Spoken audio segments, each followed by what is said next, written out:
Et donc, le dossier de la semaine, je le disais, direction les États-Unis. Alors, vous le savez tous, dans la nuit de mardi à mercredi, si je ne me trompe pas dans les dates, parce que ça arrive, et on saura qui de Donald Trump ou de Kamala Harris sera le ou la 47e présidente du pays. Alors, on va pas entrer en mode les sondages, on va pas chercher à savoir qui est en tête, parce que bon, on est et on va pas donner non plus, on va pas chercher à, non plus à donner un quelconque avis sur ces élections. Un, parce qu'on n'est pas une chaîne de politique, et deux, parce que voilà, encore moins s'intéresser aux élections américaines stricto sensu. Hello BFM TV, ouais, c'est exactement ça. On n'est pas ça, on n'est pas une chaîne d'opinion politique non plus. Donc voilà, on va rester nous sur une autre question. On va rebondir justement sur une question qui a été abordée sur le chat lors des lives. D'ailleurs, je vous invite, hein. Alors, je sais qu'il y a beaucoup d'habitués des lives là, mais si vous nous écoutez, n'hésitez pas. Les lives, c'est plus tard, c'est vrai, généralement. C'est jamais, rarement avant minuit, mais voilà. Et donc, c'est l'occasion, exactement comme le dit Boca Palmeiras dans le chat, de remercier Wade54, qui est l'instigateur de tout cela, et qui était parti sur une question un petit peu. En plus, il n'est pas là, c'est vrai, mais il écoutera. Je sais qu'il écoutera. Qui a été l'instigateur de tout cela en partant d'une question toute simple, en apparence toute simple, qui était de savoir si il y avait actuellement dans les stades, on est sur les playoffs de MLS, est-ce qu'il y a des banderoles qui abordent le sujet de cette élection? En gros, est-ce qu'il va y avoir des banderoles pro-Trump ou pro-Harris, ou les deux, ou voilà. Est-ce qu'il y a des banderoles dans les stades? Alors, on va rapidement répondre à cette question dans un instant. Vous allez voir pourquoi on va y répondre rapidement, parce qu'il y a des éléments qui expliquent que. Mais avant tout cela, mais on va aussi en profiter, nous, pour élargir un petit peu tout cela, un petit peu élargir la question et se poser la question de la politisation de la MLS. Est-ce que les tribunes de MLS, est-ce que les tribunes en MLS sont politisées? Et on va même aller aussi sur est-ce que la MLS, elle, est politisée? Et donc, je le disais, je remercie Wade pour ce sujet, et on va commencer par essayer de répondre à cette question. La question pour répondre à cette question sur les banderoles, euh, eh bien, on va commencer par un premier point, et gardez-le en tête pour tout ce qui va suivre derrière. Aux États-Unis, on considère que le football, le soccer, faut faire attention au reste parce qu'il y a la NFL avec le football US, on considère que le soccer est un sport principalement plus démocrate que républicain. Donc gardez cela en tête, mais il y a forcément des exceptions, hein. Voilà. Et une des raisons, les raisons elles sont multiples, mais l'une des raisons pour expliquer que le football est un petit peu plus à tendance démocrate, c'est aussi parce que il est davantage pratiqué par certaines populations, et notamment les latinos, dont le vote est généralement un petit peu plus démocrate, même si depuis quelques années ça a tendance un petit peu à s'atténuer, et en tout cas le vote latino est un enjeu à chaque élection.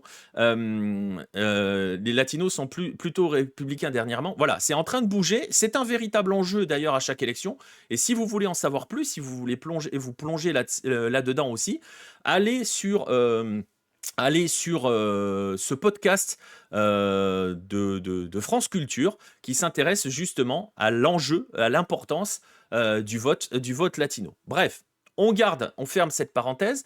Gardez en mémoire donc que le football est vu aux États-Unis comme un sport de démocrate. Ça n'exclut évidemment pas qu'il y a des républicains dans ce domaine. On va en profiter pour embrasser le merveilleux Alexis Lalas, merveilleux entre gros guillemets.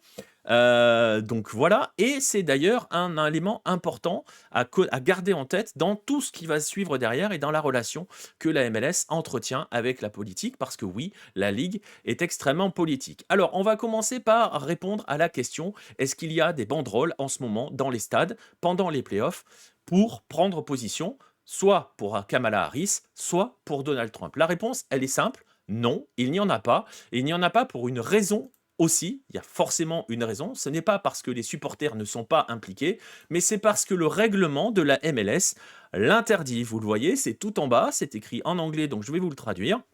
Dans le code de conduite qui a été édité par la MLS, il y a des choses interdites pour les supporters, et notamment l'affichage de signes, de symboles ou d'images à des fins commerciales, ou à des fins électorales, de campagne ou de défense d'un candidat, d'un parti politique, d'une question législative ou d'une question gouvernementale. Il n'y en a donc pas parce que c'est tout simplement interdit. Et si des gens veulent y aller avec des banderoles, elles sont retirées du stade. C'est arrivé, j'en parlerai dans un instant, et ça arrive encore. Sachez que la Major League Soccer est la seule ligue professionnelle parmi les 5 principales aux États-Unis à disposer d'un tel code de conduite qui interdit expressément l'affichage politique, alors que les codes de conduite des supporters pour la NFL, pour la NHL, pour la NBA et pour la Major League Baseball portent plus sur du comportement, sur de la conduite, un langage abusif ou un comportement. Par exemple, la NBA interdit les messages obscènes ou indécents, mais c'est pas clairement indiqué message à des fins politiques. Par contre, ce qu'il faut savoir, c'est que les enceintes sportives, elles, ont aussi un règlement propre, et donc il peut arriver que des enceintes sportives interdisent des messages à caractère politique. Le MOBA Center, qui est par exemple le siège des Blazers de Portland, interdit tout signe commercial, politique ou obscène. Voilà. Et on va toucher à quelque chose d'un petit peu ambigu dans le comportement de la MLS et dans cette règle qui fait qu'elle est la seule à véritablement le dire clairement, pas de politique dans les stades, parce que vous allez voir que, on va en parler dans un instant, la MLS est extrêmement, extrêmement politique. Alors, cette règle, elle est arrivée parce qu'il y a forcément eu des éléments qui sont venus s'installer là-dessus. Ça avait commencé, alors ça depuis plusieurs années, mais je vais prendre quelques exemples. Il y avait eu des banderoles, par exemple en 2015, dans les tribunes de Toronto, en soutien aux migrants avec le fameux slogan Refugee Welcome, qui avait été exclu du stade. Cette banderole-là avait été affichée et puis les services de sécurité étaient intervenus pour la faire retirer du stade. Et puis il y a surtout des tribunes qui sont extrêmement politisées en MLS, et il y en a 2 en particulier. Il y en a partout, mais il y en a 2 qui se distinguent particulièrement. C'est Seattle et c'est Portland, avec les groupes de supporters Emerald City et Gorilla FC pour les Sounders, et la Timbers Army pour Portland. Il y a un autre groupe du côté de New York qui est le plus important groupe des Red Bulls, qui s'appelle l'Empire Supporters Club, qui sont 3 groupes, c'est 3 exemples, je vous disais, il y en a d'autres, qui sont très très impliqués dans tout ce qui est inclusion, justice sociale, impliqués dans des associations, mènent en place des systèmes, des campagnes caritatives, des actions caritatives localement. Donc ce sont véritablement très très très impliqués. Il y a des petits groupes de supporters de New York City par exemple qui en font de même. Même si les 2 grands groupes de supporters, les deux groupes supporters officiels, Third Rail et le New York City Supporters Club, eux ont une position résolument apolitique et même découragent les fans d'amener des messages, de véhiculer des messages politiques au sein de leur tribune. On va revenir sur le cas New York City dans un instant, parce que vous allez voir que la politique est venue les percuter, notamment aux alentours de 2019 et 2020, si vous vous rappelez ce qui s'est passé à ces périodes-là. On va en parler dans un instant. Et donc ça a fini par peser toutes ces histoires de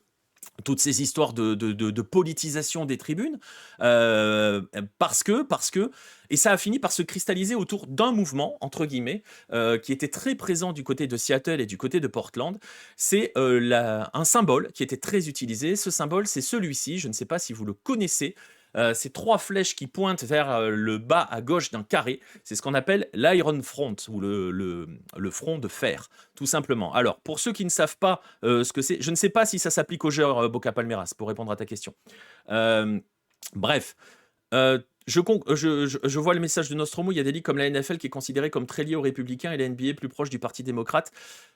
C'est pas aussi simple, parce qu'en NFL, tu vas trouver des joueurs pour le coup, et pour rebondir un petit peu, pour faire écho à ce que dit Boca Palmeiras, on n'a aucune déclaration officielle des joueurs de MLS, en tout cas pas de parti pris par certains joueurs. Par contre, on a des prises de position très très claires en NBA ou en NFL. Et en NFL, on sait très clairement qui sont les pro-Trump et qui sont les pro-Harris. On revient sur la MLS, donc c'est pas aussi simple que ça. Et au niveau de la ligue, on est sur un entre-deux, et vous allez voir que pour le coup, la MLS, je vais en parler dans un instant, elle a clairement une couleur politique. Vous allez voir. Bref, cette histoire de l'Iron Front, alors pour ceux qui ne savent pas, l'Iron Front, c'est un mouvement de résistance au nazisme qui est né en Allemagne en 1931. Il était aussi opposé au communisme, au monarchisme réactionnaire, mais à cette époque-là aussi et surtout au nazisme. Il a existé donc en Allemagne dans ces années 30 et il est devenu un symbole. Ce drapeau-là est devenu un symbole aujourd'hui. Il est le symbole de l'antifascisme. Et donc, il est extrêmement visible dans les tribunes. Il était extrêmement visible dans les tribunes à Seattle ou à Portland. Là, vous avez un exemple à Portland. Et donc, ça avait pesé un petit peu. Et quand la MLS interdit les signes politiques dans les stades, celui-ci en fait partie. Et donc, vous avez les associations, les groupes de supporters que je vous ai cités tout à l'heure, Emerald City et Gorilla FC pour les Sounders, la Timber Sami pour Portland, ont mené une campagne, mènent ces luttes-là. Alors, c'est des luttes antifa et des luttes anti-suprémacistes blancs aussi, donc vous voyez que ça va très loin. Il y avait eu des échauffourées, notamment à cette époque-là, et je le disais tout à l'heure, aux alentours de 2019-2020, il y a eu... alors je sais pas, j'arrive pas à trouver l'information de savoir s'ils sont encore présents. Vous avez peut-être entendu parler des Proud Boys. Vous avez forcément entendu parler des Proud Boys parce que certains d'entre eux... c'est un groupe, c'est une organisation néofasciste d'extrême droite qui justement promeut le suprémacisme blanc et plusieurs de ses membres avaient été arrêtés dans l'assaut du Capitole en 2021 et certains ont même été condamnés depuis. Bref, ils avaient, et c'est cet article-là qui vient du Guardian, je mettrai le lien, ils avaient infiltré les tribunes de New York City à une époque. Et je rappelle que les principaux groupes de supporters de New York City se veulent apolitiques, donc ils s'étaient fait noyauter. Et il y avait eu des échauffourées aux abords du stade entre des supporters des Sounders et ces fameux Proud Boys, ces manifestants d'extrême droite. Bref, ça avait posé pas mal de remous en MLS, et la MLS avait donc décidé de légiférer. C'est cette règle que vous voyez. Et donc, ces symboles ont été interdits. Les groupes de supporters de Seattle et de Portland ont fait une lettre pour dire « Laissez-nous arborer l'Iron Front ». Refus de la MLS. Du coup, il y a eu, et c'est des images que l'on avait vues à l'époque, lors d'un match entre Seattle et Portland, il y avait eu grève d'encouragement des deux groupes de supporters. Donc le match, c'est un derby, Portland-Seattle. Je vous ai mis les images très rapidement, je vais vous les remettre. Les deux groupes s'étaient tus pendant 33 minutes avant de sortir, vous voyez, les drapeaux, absolument partout. L'Iron Front est présent absolument partout dans les tribunes. Pourquoi la 33e minute? Parce que l'Iron Front a disparu en 1933, lorsque les nazis sont arrivés au pouvoir. Bref, ça avait généré des mouvements, et vous voyez donc que les tribunes de MLS, jusqu'ici, et elles le sont encore, même si elles ne peuvent pas le montrer, sont extrêmement politisées, et vous commencez déjà aussi à voir de quel côté elles penchent. Mais, je vous l'ai dit tout à l'heure, le football est vu comme un sport plutôt démocrate. Mais le choix fait par la MLS, c'est de dire, on peut pas faire du cas par cas, concrètement, et donc, on va interdire tout ce qui se situe en dehors de ce qu'on appelle, alors vous en avez peut-être aussi entendu parler, la fenêtre d'Overton. En gros, si vous ne connaissez pas le concept, c'est un concept qui définit le paramètre de ce qui peut être dit en société à un instant donné, ce qui est acceptable par la majorité en société. C'est d'ailleurs une fenêtre qui est mouvante d'une époque à l'autre. Voilà, on peut prendre par exemple l'exemple du mariage homosexuel qui n'était pas dans les normes, considéré comme normal dans les années 80 par exemple, mais qui aujourd'hui est dans cette fenêtre d'Overton. J'ai pas dit qu'il n'y a aucun problème là-dessus, mais la majorité, j'espère, l'admet. Mais c'est justement cette fenêtre sur laquelle notamment l'extrême droite s'amuse à beaucoup jouer parce qu'on peut y intégrer des choses extrêmement virulentes qui au bout d'un moment vont s'instiller dans les esprits et devenir acceptables pour le plus grand nombre. Ça ne veut pas dire qu'elles le sont forcément, mais bon, bref. Tout ça pour dire qu'elle a dit, la MLS, voilà, on ne peut pas légiférer au cas par cas, donc on interdit tout, comme ça on est peinard. Mais c'est quand même assez particulier parce que la MLS se dit, ok, nous on est sur un sport qui est majoritairement démocrate, beaucoup de supporters sont des jeunes urbains, donc à tendance un petit peu plus démocrate, j'y reviendrai un petit peu sur la démographie là-dessus, mais la MLS c'est aussi une entreprise qui vend du spectacle, et elle dit, je peux pas non plus, je peux pas me priver de certains clients, et notamment les familles conservatrices qui vont au stade, concrètement. Il n'y a pas écrit que tout supporter d'une équipe en MLS est forcément démocrate. Il a tout à fait le droit, et il n'y a pas de problème là-dessus, à être républicain, à être conservateur, ou même être le pire de tous, c'est-à-dire un suprémaciste. Mais donc la MLS dit, je ne peux pas exclure des supporters, je ne peux pas exclure des gens, et donc je ne peux pas laisser des choses qui peuvent offenser les autres. On est toujours dans ces espèces d'entre-deux, dans ces espèces de limites. Et donc, rien n'est toléré, que ça soit des pancartes antifa, des pancartes anti-politique migratoire, ou les Proud Boys, ou des choses comme ça. Bref, je le disais, on est entre deux eaux parce que, et vous le sentez un petit peu venir, la MLS, elle est quand même extrêmement politisée. Et il y a des éléments où, il y a des moments où elle a laissé couler. Je le disais, il est interdit de faire des déclarations politiques qui pourraient énerver des gens au point que ces gens-là ne puissent pas acheter, ne veuillent pas acheter de billets, mais il y a quand même des éléments très politiques qui sont faits lors de certaines rencontres de MLS. L'hymne national, des événements de commémoration et de remerciement aux militaires, ça en fait partie pour certains, et pour d'autres, il va y avoir aussi, par exemple, des journées spéciales pour promouvoir, les mouvements LGBT avec la Pride. Notamment, on les voit fréquemment. Il y a des maillots qui sont spécialement édités aussi pour cela, soutenus par la MLS. Alors, il avait été un petit peu accusé là-dessus, Don Garber, le commissionneur là-dessus, et il avait dit, je suis désolé, mais afficher des drapeaux, des étendards des communautés LGBT n'est pas un message politique. Voilà, ça fera plaisir à tous ceux qui sont contre ça.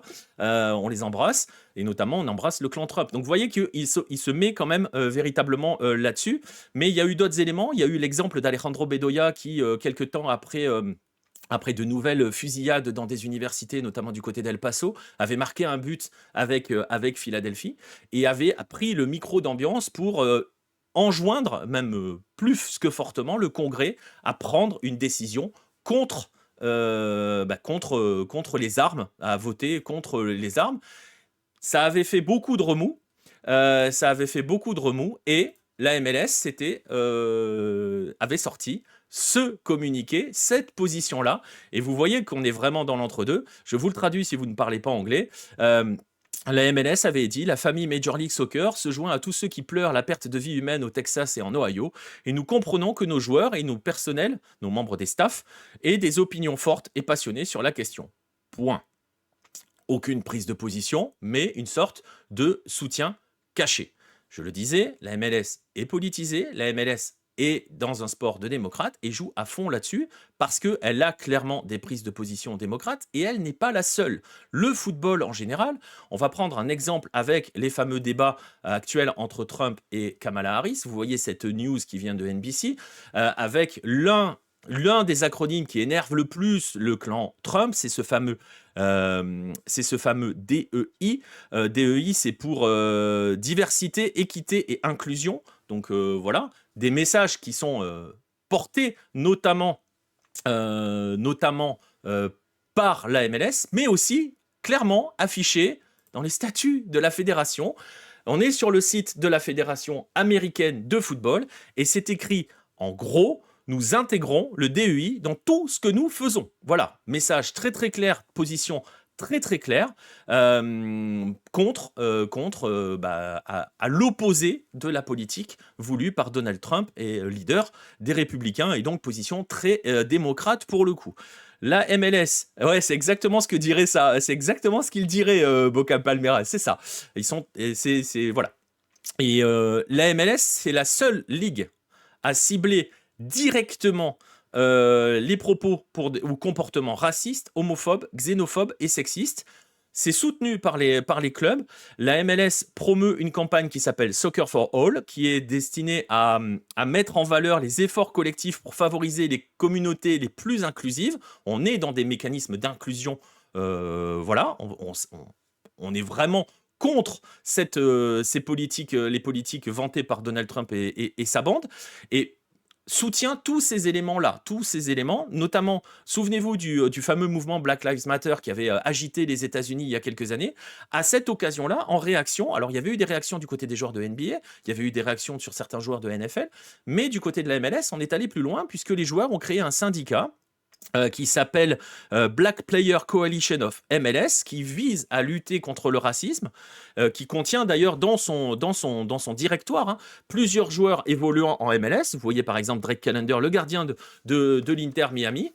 Et ce mouvement est soutenu dans tous les sens du terme par la Ligue, par la MLS. On est donc sur des prises de position politiques très très claires et qui s'opposent très clairement, et parfois, vous le voyez avec la Fédé, ouvertement au discours de Trump. Donc, on reste dans cette vision globale de football qui est le sport des démocrates aux États-Unis. Lors de certains matchs de NFL, il y a un hommage aux militaires appelé Salute to Service. Il y a cet événement-là aussi dans des matchs de MLS, Nostromo. C'est pour ça que tu vois, ils ratissent large, mais il y a aussi beaucoup là-dessus. Et donc, vous voyez, on le disait, le sport, le football et ses ligues et sa fédération ont quand même des sensibilités, dirons-nous, beaucoup plus démocrates que républicaines, sont plus sur des valeurs d'inclusion, de communauté qu'il faut et de mixité, qui ne sont pas forcément les valeurs de Donald Trump. Et donc la grande question que l'on pourrait se poser maintenant, l'une des dernières questions qu'on pourrait se poser par rapport à tout cela, parce que vous avez compris, donc les tribunes sont politisées, ne peuvent pas le montrer parce que c'est interdit. Elle le montre en dehors, elle le montre sur des actions. La MLS dit pas de message politique, mais elle est quand même très politique dans ses décisions, dans ce qu'elle soutient et tout, et elle a très clairement choisi son camp. Donc on prend pas parti, mais on voit dans quel camp vers quel camp elle penche. Et on pourrait se poser une question, qui est la question suivante. On est parti du est-ce qu'il y a des banderoles? Non. Est-ce que la Ligue est politisée? Oui. Dans quel sens? Démocrate. Et donc, est-ce qu'il y a un impact? Est-ce que ça peut influer sur les prochaines élections? C'est pas un peu hypocrite? Ça reste une entreprise. Normalement, les institutions ne prennent pas de position. J'entends ce que tu veux dire par un peu hypocrite, mais bon, personne n'est dupe. Et la question suivante, c'est donc de savoir, ben justement, est-ce que ça, qui ne trompe quasiment personne, est-ce que ça peut avoir un impact sur les élections? Est-ce que ça peut influer le vote? Est-ce que dans des villes où il y a une franchise MLS, on va avoir un effet sur les élections qui vont suivre? Alors, il y a un papier à ce sujet. Alors là, je vais vous emmener vers une étude scientifique, les amis, je sais, c'est comme ça, on est comme ça, de Johan Revillac, qui a été publié en 2023. Je vous mettrai le lien. Vous pourrez, si vous lisez l'anglais, aller le lire. Et Johan Revillac a posé clairement la question, cette question-là, et il l'a posée d'une autre manière, sachant que donc le football est plutôt à gauche aux États-Unis. La question, c'est est-ce que le foot peut te faire devenir démocrate? Et donc, en gros, est-ce que le football peut servir une cause politique de manière générale? Alors, il indique par exemple que plusieurs études préalables ont montré que le football est plus populaire dans les États bleus, donc les États démocrates, que dans les États rouges, les États républicains. Il explique par exemple on nous explique par exemple que la Coupe du Monde 2014 a été effectuée principalement dans des pays, dans des États plutôt démocrates, mais surtout, ce qu'il essaye de voir, c'est justement s'il y a un effet. Est-ce que le fait d'avoir une franchise MLS suffit à faire basculer cet État du côté démocrate? Et en fait, ce qu'il sort de son étude, je vous la résume très vite, on ne va pas l'analyser dans l'ensemble, c'est que pour qu'il y ait un effet, il faut que l'État ait accueilli une compétition internationale majeure, comprenez une Coupe du Monde, masculine ou féminine. La MLS en tant que telle, avoir une équipe de MLS en tant que telle, ne change pas la politique de l'État, ne fait pas basculer un État. Si vous êtes sur un État républicain et que vous installez une franchise MLS, il y a peu de chances de le faire basculer, normalement. Voilà, c'est en tout cas dans ses chiffres à lui, ces données qu'il prend, tout simplement, il regarde l'arrivée d'une franchise. Il a regardé depuis 1994, ensuite à l'arrivée de la MLS, et il regarde l'effet sur les élections suivantes à chaque fois avec des franchises. Et donc, dans son sujet, dans cette étude, il montre que le seul impact possible, c'est la présence, l'organisation, la tenue, l'arrivée d'une Coupe du Monde, et donc, entre guillemets, que le monde vienne vous voir. Démocratique, Red, c'est démocrate. C'est du parti démocrate. C'est pas est-ce que tu seras plus démocratique. C'est démocrate. C'est est-ce que ça peut te transformer en démocrate. C'est pour ça qu'il y a un D majuscule, d'ailleurs. Le problème, c'est qu'en ce moment, on entend que tellement de choses peuvent faire basculer cette élection que certains peuvent se sentir perdus. Ouais, exactement. Personne ne sait vraiment. C'est un thème complexe. Après les résultats, on va t'expliquer a posteriori que tel ou tel truc c'est à jouer. Non, je ne dis pas que le football a influé, a fait basculer un vote. On dit juste que on s'aperçoit, il y a une corrélation. C'est le principe des études statistiques et des études scientifiques. On s'aperçoit qu'on peut faire une corrélation entre l'organisation d'un événement international majeur et l'élection suivante, une poussée des démocrates. Alors, on va pas se mentir, hein, ça fait pas renverser des États, mais il y a plus de votes en faveur des démocrates. Ça peut pas forcément renverser un État. Quoique, on ne sait jamais parce qu'il y a un enjeu. Il y a un enjeu qui peut être intéressant. Ce sont ces fameux swing states. Et c'est là aussi que la prochaine Coupe du Monde est intéressante. Euh, et c'est là aussi que la prochaine Coupe du Monde est intéressante parce que certaines villes hôtes de la prochaine Coupe du Monde sont dans des États républicains et certaines sont dans ces fameux swing states, notamment la Géorgie. Et vous savez qui est en Géorgie? Atlanta United. Et Atlanta, c'est intéressant parce qu'il y a eu un article.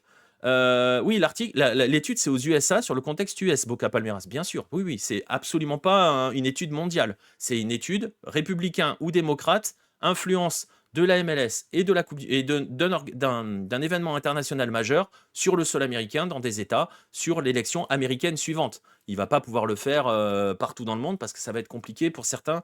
Ça va être compliqué d'aligner les gauches, par exemple. Tu vois ce que je veux dire? Bref, tout ça pour dire que Atlanta, c'est un sujet qui est intéressant et ça va être le dernier sujet par rapport à ce dossier sur la politisation, sur le côté politique, de la chose. Atlanta est la capitale de la Géorgie. Atlanta est la capitale d'un swing state, ces fameux États clés hein, où tout se joue, soi-disant, comme le dit Nostromo. Il y a des endroits où ça se joue à rien. Et donc Atlanta va accueillir la prochaine Coupe du Monde. Et il y avait un article qui avait été publié en 2019 par Sport Illustrated qui s'intéressait à deux franchises d'Atlanta. Atlanta United, les Five Stripes, donc en football, et les Braves, la franchise de Major League Baseball. À ce moment-là, les deux sont qualifiés pour les playoffs. Et ils se sont intéressés dans Sports Illustrated à la démographie des deux équipes, concrètement. Ce que vous voyez sur cette carte, en rouge, c'est le public qui se rend voir les matchs des Braves. C'est basé sur forcément les données de billetterie des Braves. Les Braves jouaient avant dans un stade qui s'appelle Turner Field, qui est au centre de l'écran et qui est en plein centre-ville. En 2017, ils ont déménagé pour s'installer dans ce qui s'appelle aujourd'hui le SunTrust Park. Non, aujourd'hui c'est le Truist Park, mais à l'époque c'était le SunTrust Park qui est, vous le voyez, c'est le point bleu avec New Stadium à côté, un peu plus au nord, au cœur du pays des Braves, comme le disait alors son propriétaire. Ce qui est intéressant, c'est qu'il est parti s'installer en banlieue et il y avait une étude qui avait montré un livre qui s'appelle White Flight Atlanta and the Making of Modern Conservatism, qui est cité dans cet article et qui montre l'évolution de la démographie d'Atlanta et qui montre notamment que les populations blanches ont fui le centre-ville pour s'installer en banlieue et il y a une corrélation directe entre ce que l'on peut être le cœur des Braves et les populations majoritairement blanches. Je ne suis pas en train de dire que la franchise de MLB a déménagé pour s'installer dans un monde blanc, hein, façon de parler, mais ce déménagement a eu de véritables conséquences sur les populations, les minorités, enfin entre guillemets les minorités, les populations noires ou latino, qui allaient voir des matchs de baseball et qui elles sont majoritairement maintenant en centre-ville.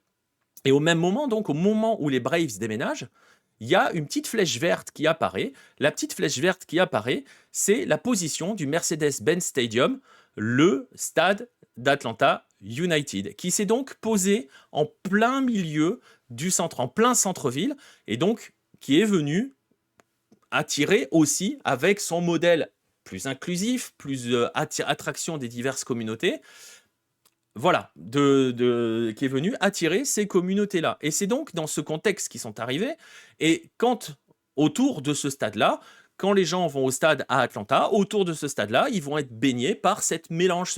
Ils vont entendre du rap, de la musique latino, ils vont avoir vraiment toutes les facettes du patchwork qu'est la société diverse et multiple et riche d'Atlanta. Et donc, le football s'est installé au cœur de la ville pour continuer de jouer ce rôle absolument social, continuer à intégrer toutes les communautés, et donc ce rôle un petit peu plus démocrate, pas démocratique, démocrate, plus à tendance démocrate. Donc vous voyez qu'on est toujours là-dedans. Et ce qui est intéressant dans tout cela, c'est que quand Atlanta United est annoncé, le commissionnaire Don Garber explique que cette franchise va être le symbole d'une nouvelle Amérique qui s'épanouit grâce à la diversité ethnique. Et vous voyez que très clairement, il y a encore un discours extrêmement politique et on sait à qui il s'oppose vertement, très clairement. Le message est même pas caché. Et là où c'est intéressant sur la notion de Nouvelle Amérique, c'est que une enquête menée en 2022 montre que plus de 54% des personnes interrogées qui se sont déclarées fans de football ont moins de 45 ans. Il n'y a que 50% pour la NBA, 51 pour la NBA, qui est pas trop mal. C'est moins de la moitié pour la NFL et c'est que 43% pour la MLB, ce qui veut dire qu'ils sont plus jeunes et surtout dans les fans de football, 40% sont issus des communautés noires ou on va dire, des gens de couleur. Vous savez qu'aux États-Unis, on peut faire des recensements ethniques. Donc, on a ces données-là. Et 30% sont des latinos. Deux communautés qui sont les cibles principales des candidats aux élections, deux communautés qui sont les cibles très claires de la MLS avec son message extrêmement démocrate, enfin, à tendance plus démocrate. Et donc, vous voyez que si il n'est pas possible aujourd'hui de s'exprimer dans les stades, de montrer son soutien, la Ligue, en revanche, par ses actions, par ses déclarations et donc par ses actes, a clairement pris position dans le débat entre Trump et Kamala Harris.